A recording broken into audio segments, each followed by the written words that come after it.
keep the KBM conversation going here a little bit, I want to talk about the team owner, Kyle Busch here. After Zane Smith was disqualified in post-race inspection, Busch crossed the finish line third, so he was promoted to second, and that gives him a total of 19 top 2 finishes in his last 21 Truck Series starts. So, Brandon, you know where I stand on the issue of Cup drivers in the lower series, but I do.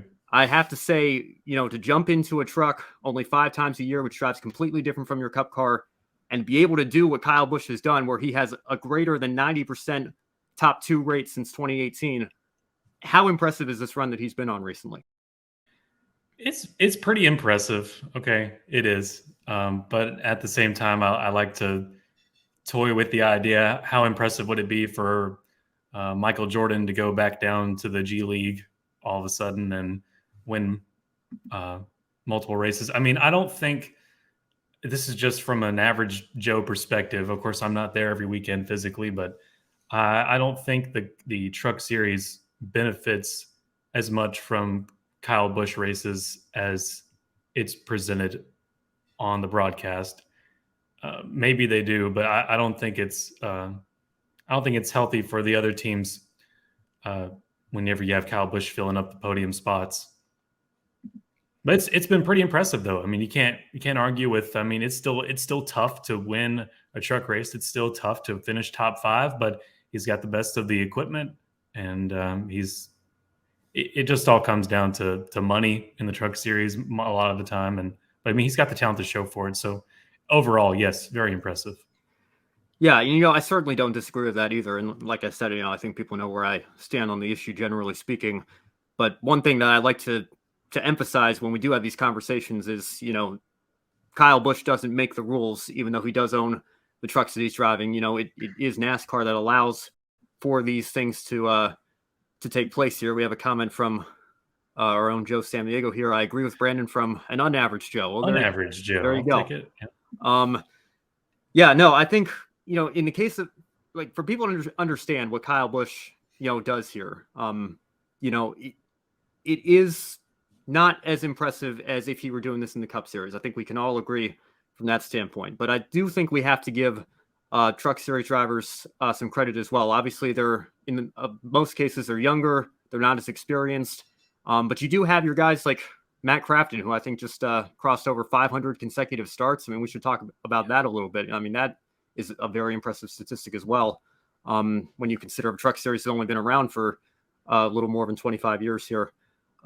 Crafton's been a mainstay. Obviously, he's a multiple-time champion.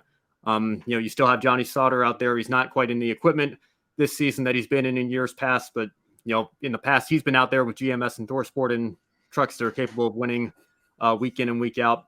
So you do have your truck lifers, as you'd call them, and your veterans in the series as well. So these are still talented race car drivers, and Kyle's getting in a car or truck in this case that drives very differently than what he's used to driving on Sundays.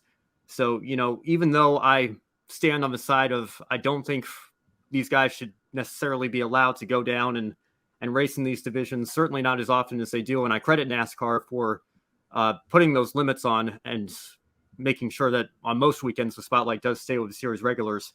I do think it's very impressive what Kyle has done. And I think it deserves a mention and, for us to talk about it here, to finish in first or second, so often, there's nothing you can really say that takes. I mean, you have to give credit where it's due, even if it is in the lower divisions, because you're still racing against talented drivers. Yeah, Ben, it's impressive, but I think we're just tired of talking about it. That may be the sore. It's just a dead horse at this point. But like, it is impressive. I will not deny that it's impressive. But I think it's been such a talking point the last several years. A lot of us are just collectively like waiting for it to be over with. Yeah, well, it is over with in the Xfinity Series for now. Yes, we've won one battle, but we haven't won the war. Yes. Yeah, Kyle, of course, the all-time winningest driver in both the Xfinity Series and the Truck Series. And, of course, he does own his own team in the Truck Series, so he is still doing those few races a year there. But we talked about on the first ever episode of this show, he is stepping back from the Xfinity races that he's been doing. So If you're not a fan of this, you do get a little bit of relief there, but you do still have to deal with it. And the drivers still have to deal with it as well. Kyle is clearly very tough competition. And this brings me to a follow-up question here. We talk a lot of times about drivers who have won races in all three National Touring Series and NASCAR. Kyle Busch is a two-time Cup champion. He won the 2009, what was then the Nationwide Series, is now the Xfinity Series championship. So he only needs the truck title for the Triple Crown, if you will, here, if you allow me to coin a new term. I know we have several other Triple Crowns in the world of motorsports, but this is a Triple Crown that nobody's ever accomplished. Austin Dillon, I guess, is still gunning for the Cup championship. He could, in theory, if he were to raise his performance a little bit with RCR, and I have to say RCR, I think, has taken a step up this year so far. He is eligible for that prize to win championships in all three divisions with his truck and Xfinity titles. But Kyle's case is different because the title that he's missing is in one of the two lower divisions. So if you're Kyle Busch, do you consider, maybe a few years down the line when your Cup career comes to an end, you own your own truck series team? Is this an achievement that you think it's maybe worth considering? I'll declare for truck points for a year or two and maybe just try to win this championship. I just sit on this one. And at this point, I think, why not? I mean, he's an incredible race car driver. There's no doubt about it. He's going to be in the NASCAR Hall of Fame. He's going to be known as he's going to win more Cup Series championships before he gets out of the Premier Series, I do believe. I think he's going to be known as one of the AJ Foyts of our sport of stock car racing, and not it's not my sport, it's but of stock car racing. And I hope he gets a Indy 500 ride as well before he gets too old for it, if he so desires.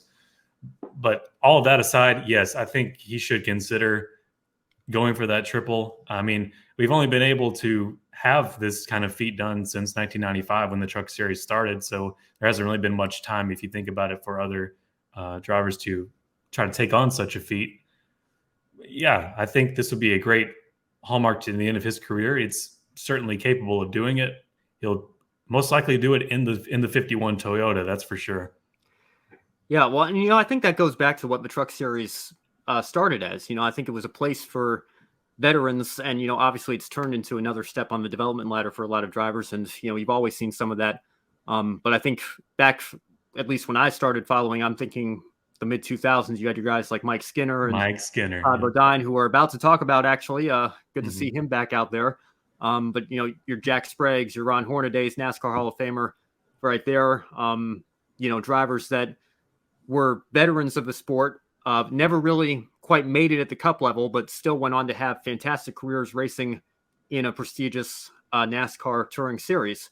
And now I think you've kind of seen the switch in terms of what's weighted more in terms of what you see in the series, because you still have your Matt Craftons out there and your guys like Stuart Friesen in their mid to late 30s, early 40s out there, veterans of the sport that, again, never really made it at the Cup level or had limited starts in the Cup Series, but it's still a place for them to race. But you're seeing a lot more development drivers nowadays, and a lot more teams use that for young prospects looking to one day race in the Cup Series. So I think it would be kind of a way for it to come full circle almost if Kyle Busch decides that's the route he wants to go down.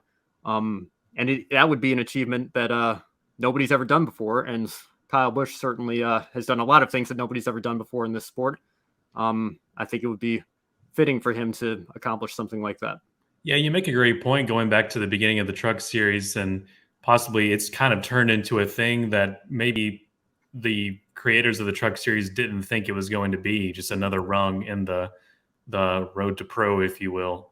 And maybe it's kind of going, if Kyle Busch did something like this, it would be reminded of what it truly started as, a place kind of to have fun for some of the older cats at the end of their career, to just come out and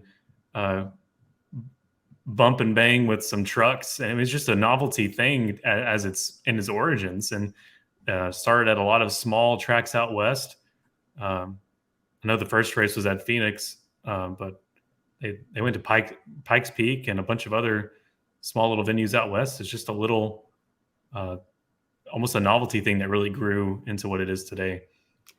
Yeah, well, I think that's something that I would have maybe liked to see Bobby Labonte do. Because Bobby Labonte's the same way. He has the championship in Xfinity and Cup, not in Truck Series. And I think he kind of spent the last few years of his career driving for, smaller teams that, you wouldn't necessarily think have a shot to win week in and week out, unlike, Joe Gibbs racing with teams that he won his championships with in both Cup and Xfinity. I think somebody like him, it would have been a nice opportunity to continue to race at a top level and maybe accomplish that feat. And Brad Keselowski, very similarly, he had a truck team, which no longer exists, but getting back into the ownership game with RFK Racing now.